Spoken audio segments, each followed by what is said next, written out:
The proficiency of a Saudi electrician working with digital meters is crucial, as they must understand the conversion process from 380V to 220V, conduct thorough checks for short circuits and wire continuity, utilize a clamp meter to measure amperage.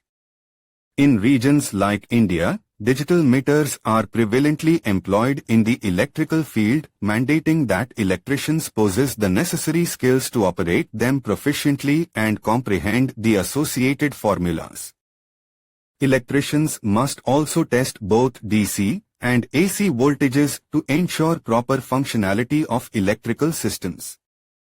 For those seeking to enhance their knowledge on digital meters and their application in electrician work, feel free to share your inquiries below. Additionally, you can explore my YouTube channel Saudi Electrician 11 for comprehensive information.